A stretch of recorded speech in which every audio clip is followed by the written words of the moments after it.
ijambo ryawe mana niryo rituyobora. Bageze ku musozi Moriya, Isaka yafashije ise Aburahamu gutunganya ibisabwa nubwo ari we byari bigendereye. Kandi uyoborwa naryo ntabwo azarindagira. Ni umwanya w'ijambo ry'Imana kuri radiyo Ijwi ry'Ibyiringiro.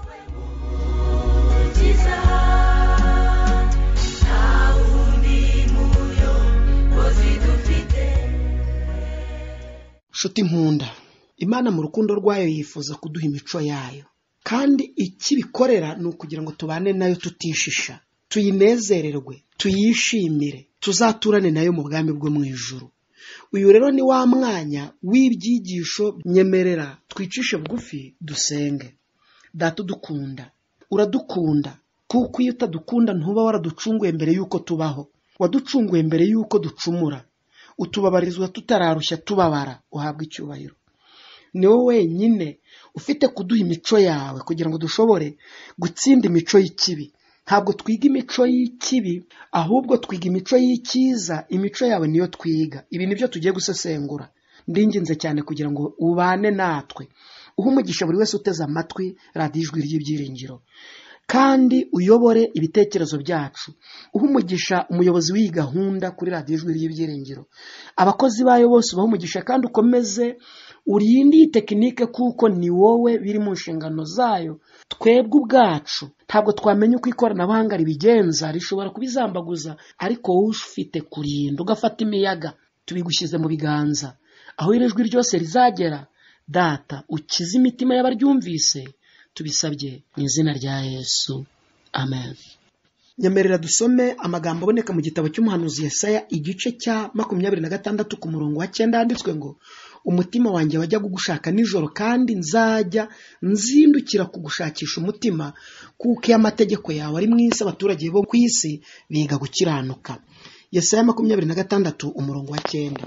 Iri somo riturarikira kwiga ibintu bitatu biririmo. Icya mbere, gushakisha Imana imitima yacu nubwo umwijima w'ijoro waba ubuditse. Cya kabiri, kuzindukana iyo migambi yo gushaka Imana, tukayihorana, tukayiriranwa. Icya gatatu, gukiranuka kw'Imana. Uko gukiranuka, ibyanditswe muri ririya somo tubonye bivuga ngo aho amategeko y'Imana ari, biga gukiranuka ku bw'ayo mategeko nyine. Nshuti mukundwa, ibyanditswe mu gitabo Kugana Yesu mu cyigisho kivuga kuvuga ibyaha, Ellen White yaranditse ati, ariko iyo umucyo wa Yesu urasiye mu mitima yacu, niho tubona ububi bwacu, tukamenya uko twikanyiza, nuko twanga Imana, kandi ko aribyo byatwanduje. Niho twimenyaho yuko gukiranuka kwacu kumeze nk'ubushwambagara bufite ibizinga, nuko ari nta kintu cyera kirabura cyadukiza ibyaha byatwanduje kitari amaraso ya Yesu. Erega umwambi w'umucyo uvuye ku bwiza bw'Imana akambika isuku ya Kristo iyo birasiye mu mitima yacu, bigaragaza akazinga kose iyo kava kakagera, bigahishura ubugoryi n'inenge yose by'umutima w'umuntu, bigaragaza kwifuza kubi kose n'ubuhemu bw'umutima, n'ubwo iminwa ivuga ibyanduye, ubugome bwose bw'umunyabyaha bwo guhindura ubusa amategeko y'Imana. Iyo bugaragarijwe n'umwuka wera w'Imana, bituma ashenguka umutima, akababara cyane. Uko yitegereza imico myiza ya Yesu itagira inenge, niko arushaho kwizinukwa, kandi utumbiriye urwo rukundo rudohora umutima we wa kamere, rukamutera kwihana kuticuzwa. Nyamara hari ikibazo gikomeye cyane kuba intumwa zarabanye na Yesu imyaka 3 n'igice, agasubira mu ijuru zidasobanukiwe kugira imico ya Yesu. Yazisezeraniye kuzisukira mwuka wera, kandi zasukiwe mwuka wera zirahinduka. Iri sezerano ryatanzwe mu mugabane umwe, umugabane wa kabiri nitwe ritegereje. Kuko bahawe mwuka wera mu mvura y'umuhindo, tugomba kumuhabwa mu mvura y'itumba. Suko mwuka wera ari mu migabane ibiri, ni mwuka wera mu mugabane umwe tugomba kwakira. Nyamara ibyanditswe byera bikabigaragaza neza muri iyo migabane ibiri, imvura y'umuhindo n'iy'itumba. Kuko imvura y'umuhindo ikuza imyaka, imvura y'itumba ikeza imyaka, kugira ngo iyitegurire isarura. Bityo rero muvandimwe, uyu murimo wo gusukirwa mwuka wera watanzwe umugabane umwe. Igice kimwe nicyo cyatanzwe, cyangwa se ni igicumbi. Reka tubisome mu byakozwe n'intumwa igice cya mbere umurongo wa 4 kugeza ku wa 14. Handitswe ngo, nuko abateraniriza hamwe bategeka kutava i Yerusalemu, ati, ahubwo murindire icyo data yasezeranije. Ibyo nababwiye, kuko Yohana yabatirishaga amazi, ariko mwebweho mu minsi mike muzabatirishwa umwuka wera. Nuko bamaze guterana baramubaza bati, mbese mwami, iki nicyo gihe wenda kugaruriramo ubwami mu Isirayeli? Arabasubiza ati, si ibyanyu kumenya iby'iminsi cyangwa igihe data yagennye, ni ubutware bwe wenyine. Umurongo wa 8, icyakora muzahabwa imbaraga umwuka wera nabamanukira, kandi muzaba abagabo bo kumpamya Yerusalemu n'i Yudaya yose n'i Samariya no kugeza ku mpera y'isi. Amaze kuvuga atyo azamurwa, bakimureba igicu kiramubakingiriza. Bakireramye batumbiriye mu ijuru, akigenda abagabo babiri barababonekera bahagaze iruhande rwabo bambaye imyenda yera. Barababaza bati, yemwe bagabo b'i Galilaya, ni iki gitumye muhagaze mureba mu ijuru? Yesu bakuwemo akazamurwa mu ijuru, azaza atyo nk'uko mumubonye ajya mu ijuru. Basubira i Yerusalemu bavuye ku musozi witwa Elayono, uri bugufi bw'i Yerusalemu nk'urugendo rwo kugendwa ku isabato. Basohoyeyo barurira bajya mu cyumba cyo hejuru, aho Petero na Yohana na Yakobo na Andereya na Filipo na Toma na Barutolomayo na Matayo na Yakobo mwene Arufayo na Simoni Zelote na Yuda mwene Yakobo babaga. Abo bose hamwe n'abagore na Mariya nyina wa Yesu na bene se bakomezaga gusengana umutima uhuye. Inshuti muvandimwe, bamaze gusengana umutima uhuye, bahawe mwuka wera. Nibwo ubutumwa bwiza bwamamaye hose ku isi. Kandi Luka yabisesenguye neza nk'uko tumaze kubyumva n'ubundi muri iki gitabo cy'ibyakozwe n'intumwa, kuko ari we wacyanditse. Yongeye no kubivuga mu butumwa bwe bwanditswe nawe mu gice cya 24 ku murongo wa 49. Nyamara turatangirira ku murongo wa 44 kugeza ku wa 53 kugira ngo byumvikane neza. Handitswe ngo, maze arababwira ati, aya ni amagambo nababwiraga nkiri kumwe namwe, yuko ibyanditswe kuri ibyo byose mu mategeko ya Mose no mu byahanuwe no muri Zaburi bikwiriye gusohora. Maze abungura ubwenge ngo basobanukirwe ibyanditswe.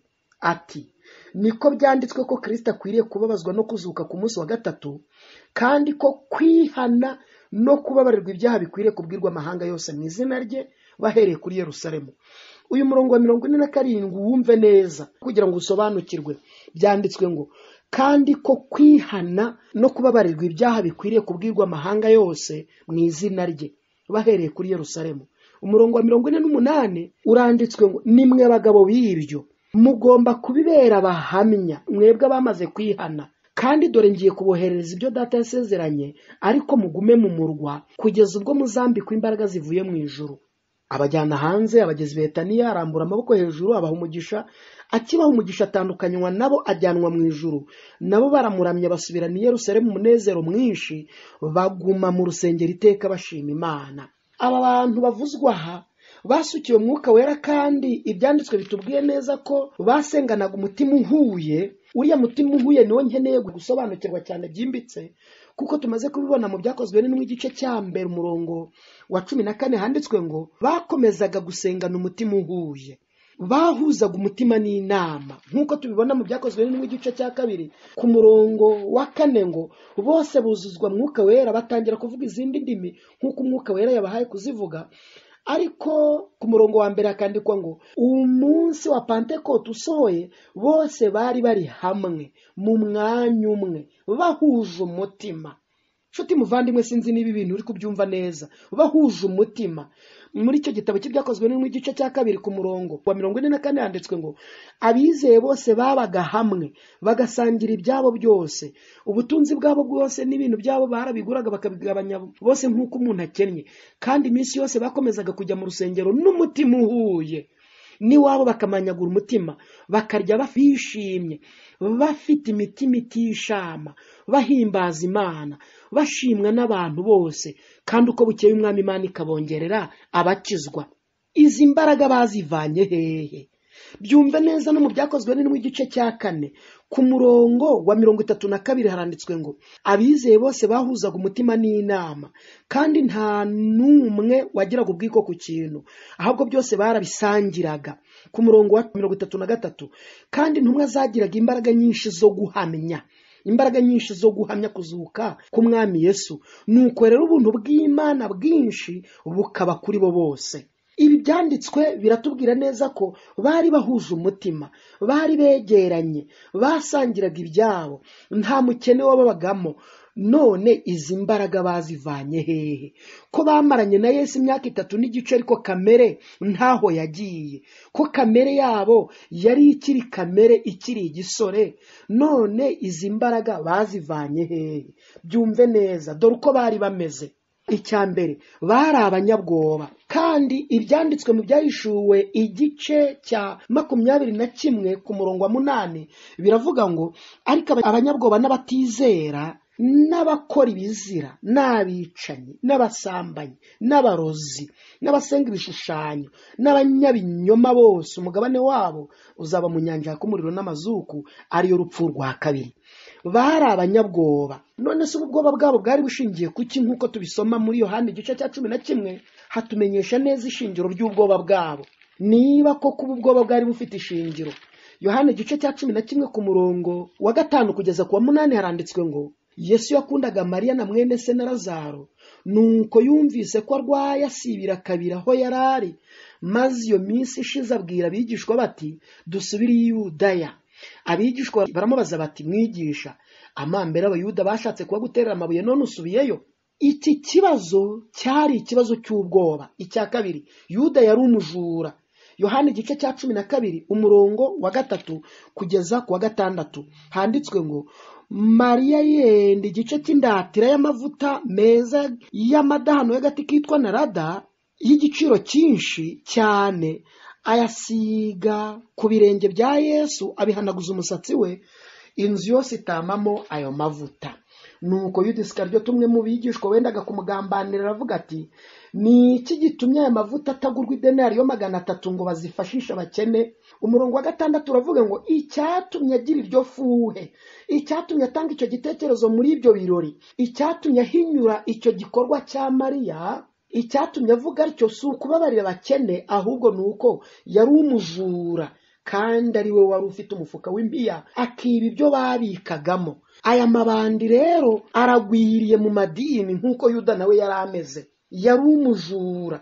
Icya gatatu cyangwa se imico ya gatatu yabarangaga nk'uko ari 12, ntibizeraga, nta kwizera bari bafite. Urabisoma muri Luka 24 umurongo wa 25 handitswe ngo arababwira ati mwabapfumwe, imitima yanyitinze cyane kwizera ibyo abahanuzi bavuze bose. None se Kristo ntiyari akwiriye kubabazwa atyo ngo abone kwinjira mu bwiza bwe? Atangirira kuri Mose no kubahanuzi bose basobanurira mu byanditswe byose ibyanditswe kuri we. Iyi ni imico yabarangaga. Ku mugabane wa 3 ntibari bafite kwizera. Ku mugabane wa 4 batinyaga abazimu. Luka 24 umurongo wa 36 kugeza ku 37 handitswe ngo bakivuga ibyo Yesu ahagarara hagati yabo arababwira ati amahoro abe muri mwe. Maze barikanga bagira ubwoba bwinshi, bagira ngo ni umuzimu babonye. Iki cyo gutinya bapfuye, cyo gutinya umuzimu, kumva ko abantu bavugana n'umuzimu, kumva ko hari uburyo bwo kujya kuraguza, guterekera, guhingira ku mpigi, ndetse no guhingira ku miti, gucururiza ku miti. Ibi byo gucururiza ku miti, ibi byo kwisiga imiti ngo batazakuroga, ibi byo kwisiga imiti no kurogora inzu n'ibindi, ibi byo gutinya abazimu byari bigwiriye muri bo. Kuko no muri Mariko igice cya 6 ku murongo wa 49 Yesu agendesha amaguru hejuru y'inyanja, baramutinye ngo ni umuzimu. Icya 4, mbere yuko basukirwa mwuka wera, dore uko bari bateye, bari abanyamwaga. Luka igice cya 18 umurongo wa 15 n'uwa 16 handitswe ngo nuko bamuzanira abana bato ngo bakoreho, ariko abigishwa babibonye barabacyaha. Maze Yesu arabahamagara ati mureke abana bato bansange, ntimubabuze, kuko abameze batyo ubwami bw'Imana ari ubwabo. Bari abanyamwaga. Abari imbere ye nibo bifuzaga kumva ko baguma imbere ye, batifuza ko abandi bamwegera. N'uyu munsi wa none muzabisanga mu nshingano z'amadini. Uwamaze kugera ku mwanya w'ubuyobozi ntiyifuza kundi yayobora. Uwamaze kugera ku cyiciro runaka ntiyifuza kundi yakigeraho. N'abahemberwa iyo mishahara, uwamaze kugira umushahara runaka kuri level level runaka ntiyifuza ko undi azamuka. Ibi nicyo kibazo gikomereye cyane abanyamadini n'abasenga, kandi uretse n'abasenga n'abadasenga niko bimeze. Uwamaze gufata umwanya kurangira undi biba byoroshye. Ibi rero byitwa umwaga biragwiriye hirya no hino. Indi ngeso ya gatanu, ntibari bazi gusenga. Luka igice cya 11 umurongo wa mbere harabihamya, kuko handitswe ngo nuko ari ahantu hamwe asenga, arangije umwe mu bigishwa be aramubwira ati databuja twigishe gusenga nk'uko Yohana yigishije abigishwa be gusenga. Ntibari bazi gusenga. Indi ngeso ya gatandatu, bagiraga ubwibone mu by'umwuka. Luka igice cya 10 umurongo wa 17 n'uwa 20 barabibone no mu gutanga raporo. Dore ko byanditswe ku murongo wa 17 ngo nuko abo 70 bagaruka bishima bati databuja abadayimoni nabo baratwumvira mu izina ryawe. Umurongo wa 20 Yesu arabacyaha arabasubiza ati ariko ntimwishimire yuko abadayimoni babumvira, ahubwo mwishimire yuko amazina yanyu yanditswe mu ijuru. Iki nicyo cyari gikenewe kumenya ko amazina yanditswe mu gitabo cy'ubugingo, kuko umuntu udafite izina ryanditswe mu gitabo cy'ubugingo uko byamera kose, idini yaba arimo yose, azaramya inyamaswa n'igishushanyo cyayo, azashyirwaho ikimenyetso cyayo, azakira umujinya w'Imana yiteguye idafunguyemo amazi mu gacuma k'umujinya wayo. Bahagiraga ubwibone mu by'umwuka. Mu gutanga raporo y'ibikorwa Kristo yabaga yabakoresheje, nuko babaga bameze. Ariko ingeso ya 7 iravuga ngo bari abanyeshyari, barangwaga n'ishyari. Ibi kandi turabibona muri Mariko igice cya 9 ku murongo wa 36 kugeza ku wa 40 handitswe aya magambo akomeye cyane ngo azana umwana muto amuhagarika hagati yabo, aramukikira arababwira ati uwemera umwe muri aba bana bato nk'uyu mu izina ryanjye nijya aba yemeye, kandi unyemera sijya aba yemeye gusa, ahubwo aba yemeye n'uwantumye. Umurongo wa 38 nuko Yohana arababwira ati mwigisha twabonye umuntu wirukana abadayimoni mu izina ryawe turamubuza kuko adasanzwe adukurikira. Yesu aramusubiza ati ntimumubuze, kuko umuntu ukora igitangaza mu izina ryanjye atabasha kunsebya bitamuruhije, kuko utari umwanzi wacu aba ari mu ruhande rwacu. Byumve neza, bagiraga ishyari ryo kubona abandi bakora ibitangaza mu izina rya Yesu bakababuza, ariko Yesu arababwira ati ntimubabuze, kuko niba babikora mu izina ryanjye kandi bakaba bubahiriza gahunda natanze, mupfiki ntibandwanya. Nyamara cyane tukiri kuri uriya murongo, ibi bitandukanye no kurwanya amahame, ibi bitandukanye no kurwanya itorero witwaje iby'itorero, birahabanye. Ishyari no kurwanya iby'itorero witwaje itorero nabyo birahabanye. Icya kabiri, hari igihe abari mu nshingano z'ubuyobozi runaka umwe arwanya undi agambiriye kugira ngo agere kuri uwo mwanya w'ubuyobozi. Icya gatatu, hari igihe umwe arwanya undi kubw'ubujiji bw'icyo yabwiwe kuri we adasobanukiwe neza ibyo, kandi byari bikenewe byari ugukenera kumenya amakuru kuri uwo muntu, akaba amakuru y'impamo kuko nawe ubwawe wamaze kuyibonera neza kuruta kuyabwirwa. Hari icyo bita mu nyangire, kurema igikundi cy'ishyari rya mu nyangire, ibyo nabyo biragwiriye. Ibi bikaba bitandukanye rero n'aba bari bari mu murimo kandi bahuje imikorere kandi bari mu cyerekezo kimwe, ariko bariya bo bari gukora kandi bakirukana abadayimoni, kandi uyu Yohana wubwe ntabwo ari kwirukana abadayimoni mu cyerekezo ijuru ryabahamagariye, kandi nubwo yabikora nk'uko twabibonye muri Luka igice cya 10, ariko mu ishyari arashaka kuba ari we ushimwa wenyine. Erega Ellen White yabyanditse neza mu gitabo Inama zigirwa itorero mu gitabo cya 2, avuga neza ko umunyeshyari atishimira ibyo abandi bagezeho, aho arashaka uburyo bwose yabasiga ibisogororo.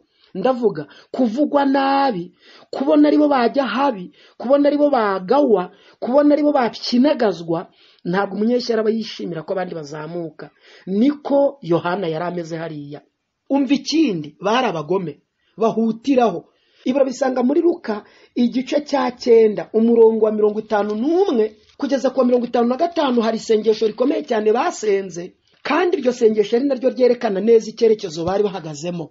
Luka igice cya 9 ku murongo wa 51 kugeza ku 55 haranditswe ngo nuko iminsi yo kuzamurwa mu ijuru yenda gusohora, agambirira kujya Yerusalemu abikomeje cyane. Atuma integuza imbere ye ziragenda zijya mu kirorero cy'abasamariya kumuteguriza, ariko ntibamwakira kuko yari yerekeye i Yerusalemu. Abigishwa be Yakobo na Yohana babibonye birababaza cyane bati, databuja, urashaka ko dutegeka umuriro ngo uve mu ijuru ubarimbure nk'uko Eliya yabikoze? Ariko arabahindukirira bacyaha ati, ntimuzi umwuka ubari mu wariwo, kuko umwana w'umuntu ataje kurimbura abantu, ahubwo yaje kubakiza. Nuko bajya mu kindi kirorero. Uyu mwuka wari ubarimo wo kurimbura abasamariya, ese uyu mwuka wari urimo umurongo wo gukiza abasamariya, kandi aricyo Kristo yaziye gukora no gukiza abasamariya. Ubu bugome bwo guhutiraho no gufata ibyemezo bihubutse bikomeza kugenda bigwira byigaragaza hirya no hino. Nyamuneka iki cyifuzo cyumve neza. Icyo cyumve neza ugitandukanye no kugoma kwari kwamaze kuboneka mu itorero rya mbere ryo mu butayu mu gihe cya Mose. Hafashwe ibyemezo byihuse. Ubitandukanye no kugoma mu gihe cya Ananiya mu gihe cy'intumwa, hafashwe ibyemezo byihuse. Ubitandukanye no kugoma mu gihe cya Nadabu na Abihu, hafashwe ibyemezo byihuse. Hari igihe biba ngombwa ibyemezo byihuse bigafatwa. Ibyo bitandukanye rero n'ubu bugome bwari bukozwe muri iki gihe cy'abasamariya.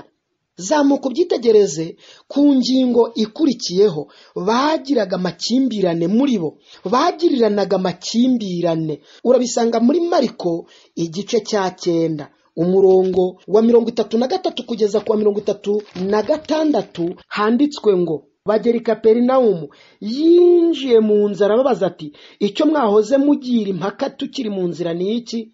Baramwihorera, kuko mu nzira bahoze bajya impaka z'umukuru wabo uwo ari we. Bari bahoranye amakimbirane yo kumenya umukuru muri bo uwo ari we. Iki ni ikibazo kiri mu miterere y'imitima itaravuka ubwa kabiri yo gukenera isumbwe ndetse no kubyiga abandi, bakeneye kwivuga meza ndetse no kwigaragaza mu buryo butuma bashobora kugirana amakimbirane ariko ashingiye ku bukuru.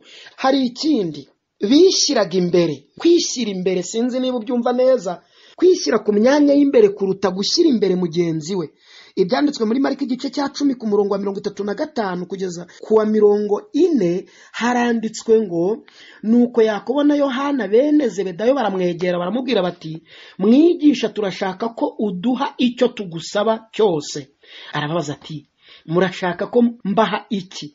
Baramusubiza bati, uduhe kuzicara mu bwiza bwawe, umwe iburyo bwawe undi ibumoso bwawe. Kandi bari 12. None 2 bafashe iyo myanya, Yakobo na Yohana. Maze Yesu arababwira ati, ntimuzi icyo musaba. Mwashobora kunywera ku gikombe nzanyweraho, cyangwa kubatizwa umubatizo nzabatizwa? Baramusubiza bati, tuzabishobora. Yesu arababwira ati, koko igikombe nzanyweraho muzakinyweraho, kandi n'umubatizo nzabatizwa niwo muzabatizwa namwe. Ariko kwicara iburyo bwanjye cyangwa ibumoso sijya ubigaba, ahubwo bibikiwe abo byateguriwe. Iki cyerekanaga neza uburyo azababazwa, uburyo nabo bazababazwa kubw'iyo nzira bahisemo. Ariko kwicara iburyo n'ibumoso icyo bari bahisemo cyari gihabanye n'umurongo Kristo yaberekezagamo. Ababo bari bahisemo imyanya y'ubuyobozi, kandi ibi biragwiriye hirya no hino. Muzabibona amadini ahorana imivurungano, ibice bivuka. Iyo ni imyanya iba yabiteye uko kwishyira imbere ngo uriya ntazi kwigisha, uriya ntavuga neza, uriya ntayobora neza, uriya ntagira mwuka wera, uriya ntabwo atujyana mu murongo n'icyerekezo turimo, bigatuma umwigumuraho. Ibyo nicyo bita kwishyira imbere no kutavuka ubwa kabiri no kudakizwa no kutagira imico y'Imana. Muvandimwe, inshuti nkunda, bakoraga imihango ya gipagani kandi baramaze kumenya Kristo Yesu. Bisanga mu butumwa bwiza bwa Kristo bwanditswe na Yohana igice cya 21 ku murongo wa 1 gukomeza. Umurongo wa 1 ngo, hanyuma y'ibyo Yesu yongera kwiyereka abigishwa be ku nyanja y'Itiberiya, yiyerekana atya: Simoni Petero na Toma witwaga Didumo na Nataneli w'Ikana y'i Galilaya na bene Zebedayo n'abandi bigishwa 2 bari bari kumwe. Nuko Simoni Petero arababwira ati, ngiye kuroba. Petero aterura ivuna rikomeye cyane muri aba bigishwa. Baramubwira bati, natwe turajyana nawe. Barahaguruka bikira mu bwato, ariko bakesha iryo joro ari ntacyo bafashe. umuseke utambitse umaze gutambika Yesu ahagarara mu kibaya cy'inyanja, ariko abigishwa ntibamenya ko ari we. Yesu arababaza ati, yemwe bana banjye mufite icyo kurya? Baramusubiza bati, ntacyo. Arababwira ati, nimujugunye urushundura iburyo bw'ubwato murafata. Nuko barajugunya, ntibaba bakibasha kurukurura kuko ifi zabaye nyinshi. Wa mwigishwa Yesu yakundaga abwira Petero ati, mva, ni umwami Yesu, ni umwami Yesu. Nuko Simoni Petero yumvise ko ari umwami Yesu, akenyera umwenda kuko yari yambaye ubusa, yiroha mu nyanja. Nawe tekereza, yarobaga yambaye ubusa, yarobanaga amabwiriza n'imihango by'icyo gihe kugira ngo ashobore gufatisha ifi nyinshi. Ikigaragara aha, bakoreshaga imihango ya gipagani mu mirimo yabo. None kugira ngo bashobore gusukirwa Mwuka Wera bahinduke, kandi tumaze kubabona neza muri iyi mico, byagenze bite? Icyo twamaze kubona Yesu amaze kubasiga nuko mu Byakozwe n'Intumwa igice cya mbere ku murongo wa 14 ahahera hawo handitswe ngo bakomeza gusengana umutima uhuye, baregeranye. Hari ibintu 10 bakoze.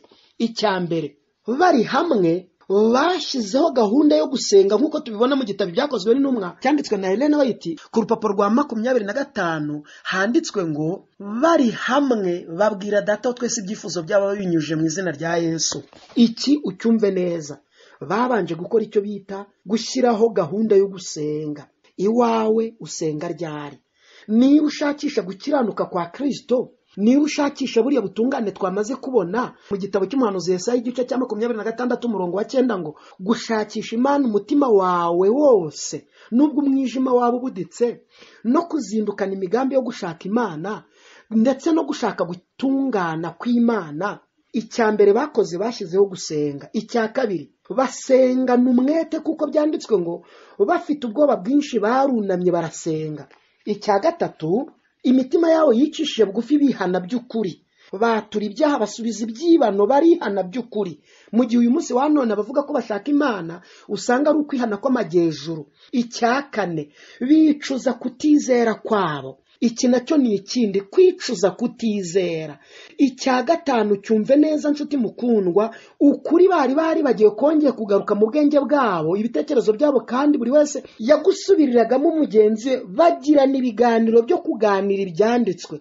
None se niba tuganira imishinga, niba tuganira imirimo n'amaganya byacu bya none, ibya Mwuka bizagwira bite mu mitima yacu ko tutabiganira, ko tutabigirira inzara, ko tutabyingingira, ko tutabisengera, ko tutabiganira kugira ngo dushobore kuba ari byo duhugiramo, ko ari bwo bizarema imico yacu. Icya gatandatu, barigaye kuko batasobanukiwe n'Umukiza, baricuza, barigaya kuko batasobanukiwe Kristo Yesu umukiza wabo. Icya karindwi, cyumve neza, ibintu byose byaranze ubuzima bwa Kristo babyiga neza, bize imibereho ya Kristo, bize ibya Kristo, bize iby'umurimo wa Kristo. Icya munane cyabaranze, cyangwa se icyo bakoze cya munane, babonye neza ko nta murimo wabakomerera kandi ko nta n'igitambo bashobora kunanirwa gutamba. Muri make bizi bya Kristo Yesu basanga ari ntacyo batashobora kugeraho, kuko byanditswe ngo nshobozwa byose na Kristo mpimbaraga. Kuko ibyo Kristo yari yarakoze byose muri iyo myaka 3 n'igice byagaragaye imbere yabo, babibona neza, maze bahumurizwa no gutekereza ko bamaze kubabarirwa. Ibyo bibabera ipfundo rikomeye cyane ryo kubakomereza imbere ya Yesu. Umva icya 9, bakuyeho ibibatandukanya byose, bakuyeho ibibatandukanya byose no kwifuza icyubahiro kose, maze bahuriza hamwe mu gusabana kwa Gikristo. Bakuraho ibibatandukanya, bakuraho kwifuza icyubahiro kose, bakuraho amashyari. Uwavuze nabi mwene se akamusanga, uwamutekereje nabi akamusanga. Begereye Imana cyane, kandi bamaze kwegera Imana cyane, Yesu Kristo asaba ko intumwa zisukirwa Mwuka Wera, kuko inkuta zibatandukanya zose zari zimaze kuvaho. Yuda yari yaramaze gupfa nk'umujura ubujura ntabwo byari bigishobotse ko aboneka muri bo, yari yaramaze gusimburwa. Yohana na Yakobo bari barasabye ko Samariya irimbuka igubwaho n'umuriro utunguranye, abo bari baramaze kubyihana. Petero no guhubuka kwe ndetse n'imihango ya gipagani yakoraga bari baramaze kubyihana. Ubwoba no kutizera byari byaramaze kurandurwa muri bo, kugezaho nabo ubwabo buri wese arebye mugenzi we amubonamo urukundo. Ngiki cyo dusabwa kugira ngo dushobore kugera ku mico y'Imana. Iyi minsi rero yo kwitegura mu ntumwa, iriya minsi bari bari mu cyumba cyo hejuru, yari yo kwisuzuma, yari yo kwisuzuma. Natwe iyi minsi twongererewe, iyi minsi duhawe, iyi minsi yo kubaho dufite, ibe iminsi yo kwisuzuma, ibe iminsi yo kwitekerezaho. Ni nabwo tuzagira imico y'Imana.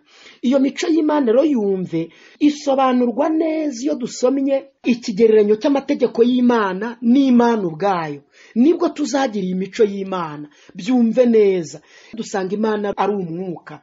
Yohana igice cya 4 umurongo wa 24, Imana ni umwuka n'abayisenga bakwiriye kuyisengera mu mwuka no mu kuri. Kandi iyo turebye n'amategeko yayo nayo ni umwuka. Abaroma igice cya 7 ku murongo wa 14, ayo mategeko ni ay'umwuka, kuko n'Imana ni umwuka, natwe tugomba kuyoborwa na mwuka. Byumve neza. Ikigereranyo cya 2, Imana ni urukundo.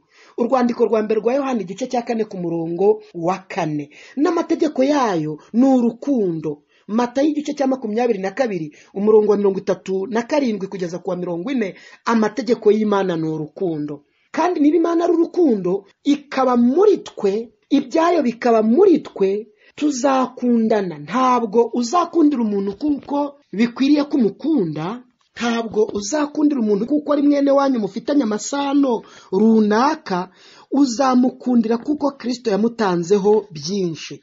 Igitabo Imigani ya Kristo nimero ya mbere ku rupapuro rwa 42 n'urwa 43 haranditswe ngo, igitubura cyiza ntikivamo kwigomeka, kwiyemera no kwishyira imbere.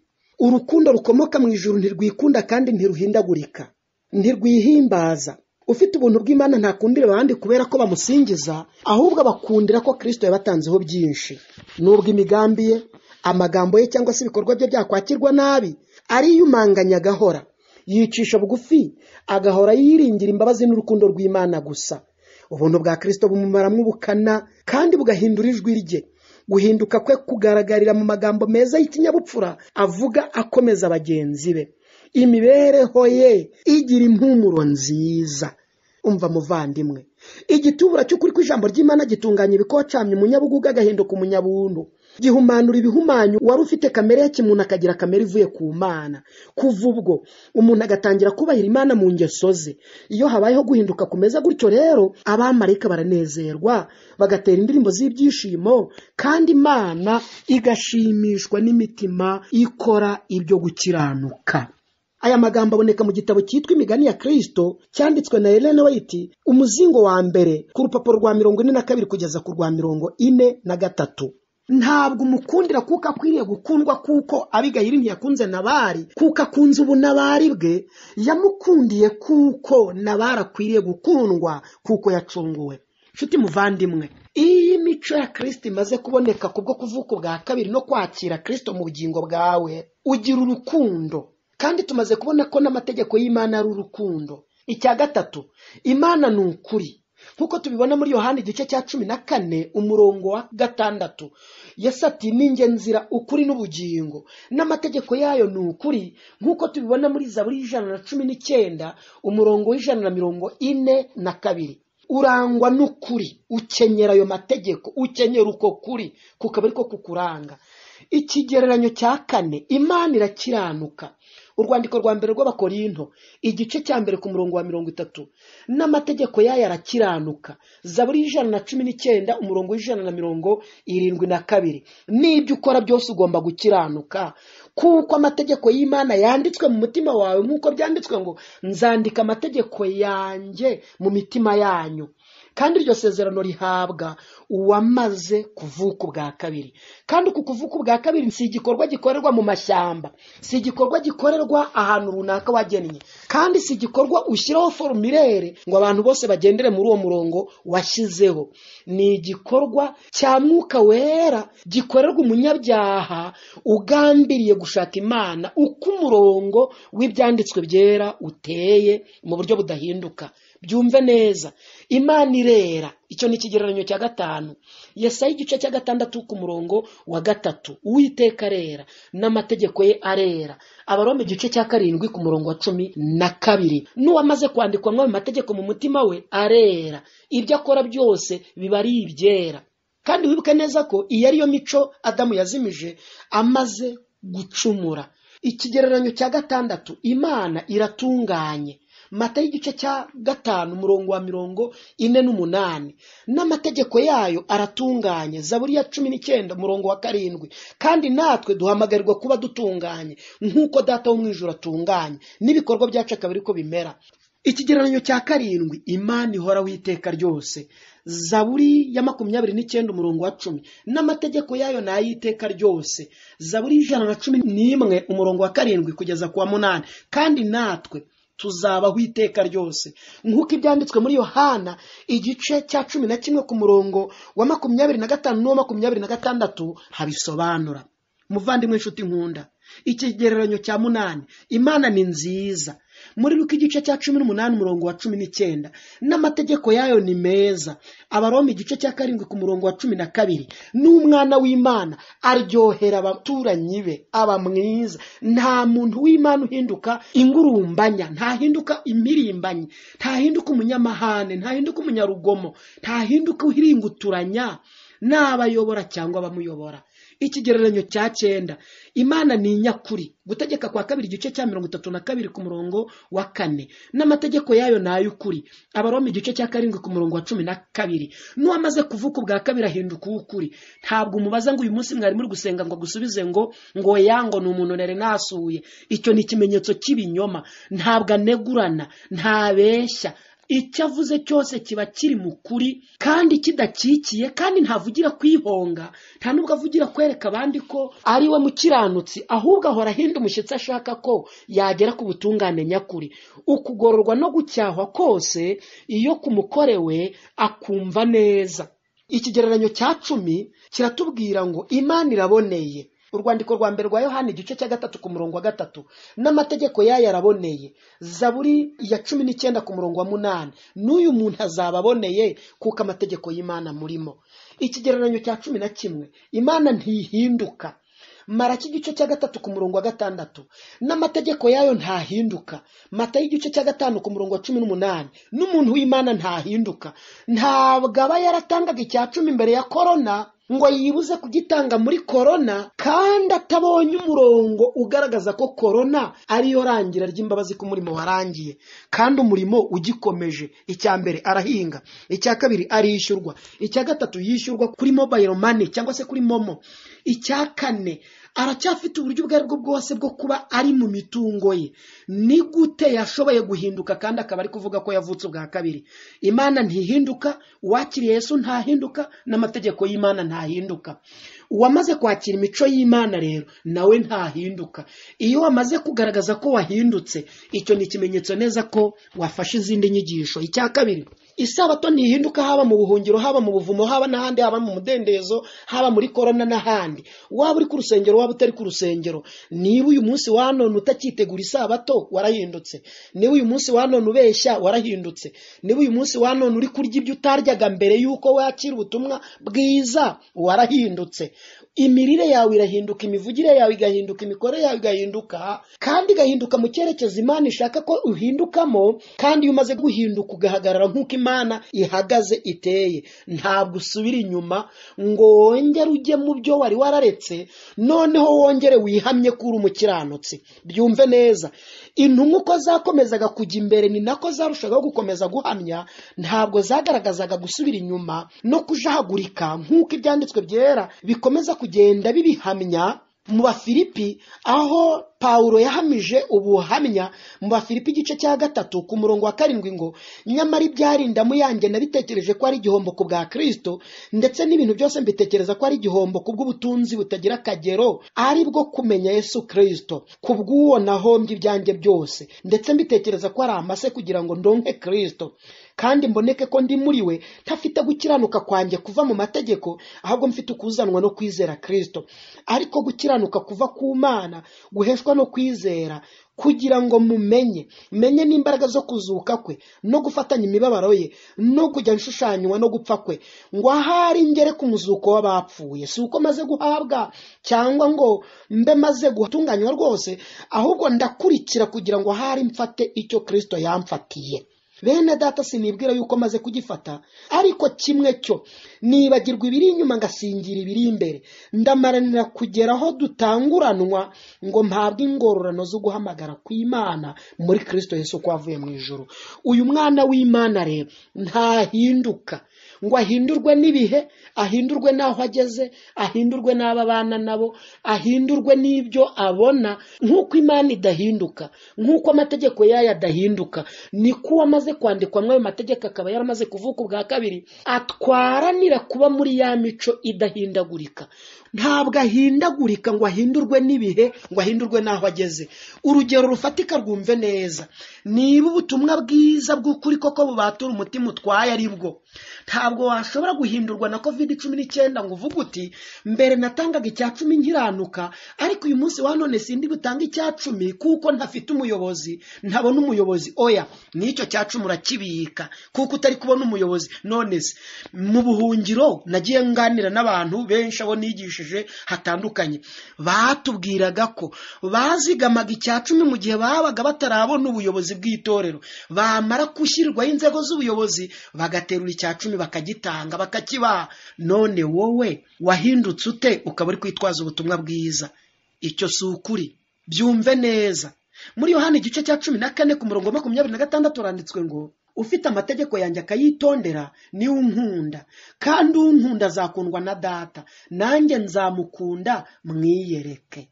Umunyabyaha wicisha bugufi rero agakubita amaso bimwe bizanwa n'ibyaha akabizinukwa, akabyihana, akabyatura, akabisabira imbabazi, agasanga abo yahemukiye akabasaba imbabazi, kuko icyaha gikomeza kuba umushinja, ariko iyo ukihannye ntigikomeza kugushinja.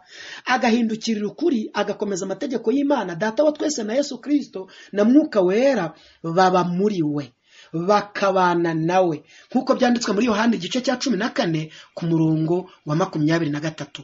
Mwuka Wera rero niwe wemeza umuntu icyaha, kandi Mwuka Wera niwe utura mu mutima, niwe ukomeza uyu muntu kugira ngo ashobore gukomeza guhamya, haba mu bihe bibi, haba no mu bihe byiza, haba mu bihe by'amahoro. Ntabwo azamurwa mu mwanya w'icyubahiro ngo ubukristo butandukane na cya cyubahiro, azamurwa mu ntera agakomezanya ubukristo, kuko nta na rimwe amategeko y'Imana ahindurwa n'intera wazamuwemo. Acishwa bugufi, agakomeza kwicisha bugufi no kwiyoroshya no kubana n'Imana. Arasuzugurwa, agakomeza kubaha Imana, akaba mu biganza byayo. Ahirimbanira guhora yibaza ati Mana yanjye urambona ute, kuruta uko ahora ahirimbanira guhora yibaza ngo abantu mbese mwambonye, mwabibonye. Kuko iyo bibaza atyo ni inarijye. Byumve neza mu gitabo Imigani ya Kristo nimero ya mbere ku rupapuro rwa 77 igitabo cyanditswe na Ellen White, haranditswe ngo iri hejuru cyane ikabituye ahahoraho, ikagira izina ritunganye, iravuga iti aho ntuye ni hejuru kandi harera. Mbana n'ufite umutima umenetse wicisha bugufi, kugira ngo mpembure n'abafite imitima imenetse. Yesaya 57 umurongo wa 15. Iyo umunyabyaha yegereye umusaraba akicisha bugufi imbere yawo, ahinduka icyaremwe gishya muri Kristo, abatunganye rwose. Imana ubwayitsindishiriza uwizeye Yesu. Abaroma igice cya 8 umurongo wa 30. Nk'uko icyaha kigusha umuntu akomeye atabasha kwivana, niko n'urukundo rwaducunguye rushobora kugeza abantu ku rugero rwo hejuru cyane, ku buryo bazasumba ndetse n'abamarayika batigeze bacumura. Wicisha bugufi azashyirwa hejuru. Luka igice cya 14 umurongo wa 11. Shuti mukundwa, ubonye uko intumwa zahindutse. kandi turahamagarirwa guhinduka nk'uko zahindutse. Tubonye ubuhamya Pawulo nawe yatanze ati ndamaranira gusiga ibiri inyuma ngasingira ibiri imbere. Ntabwo uyu munsi wa none COVID-19 yatuvanyeho inshingano y'ubukristo. Ntabwo uyu munsi wa none COVID-19 yatuvanyeho inshingano yo gutungana. Ntabwo uyu munsi wa none COVID-19 yatuvanyeho inshingano yo gukora imirimo y'Imana, imirimo y'ivugabutumwa. Ntabwo uyu munsi wa none COVID-19 yaduhaye agahenge ko kugira ngo turye uko dushaka, tunywe uko dushaka, dukore uko dushaka, tube uko dushaka, ngo none COVID niyongera kweyuka ivuyeho ngo tuzongere dutore ubukristo. Oya, si umwambaro twambara uyu munsi ngo ejo twongere tuwiyambure, ejo bundi twongere tuwutore. Ni ukwambara Kristo. Iyo wamaze kwambara Kristo ukaba uri uwa Kristo, washyizweho icyo kimenyetso cyitwa Uwiteka gukiranuka kwacu, ugomba kugenda nk'uko yagendaga. Kandi ukurushaho gutumbira uwo musaraba, ukurushaho gucudikana Kristo Yesu, imibereho yawe irahinduka kugeza aho uhinduka rwose nk'uko intumwa zahindutse. Imana ibidushoboze mu izina rya Yesu, amen. Ijambo ryawe Mana niryo rituyobora. Bageze ku musozi Moriya, Isaka yafashije ise Aburahamu gutunganya ibisabwa nubwo ari we byari bigendereye. Wacu kandi uyoborwa naryo ntabwo azarindagira. Uwo wari umwanya w'ijambo ry'Imana kuri radiyo Ijwi ry'Ibyiringiro.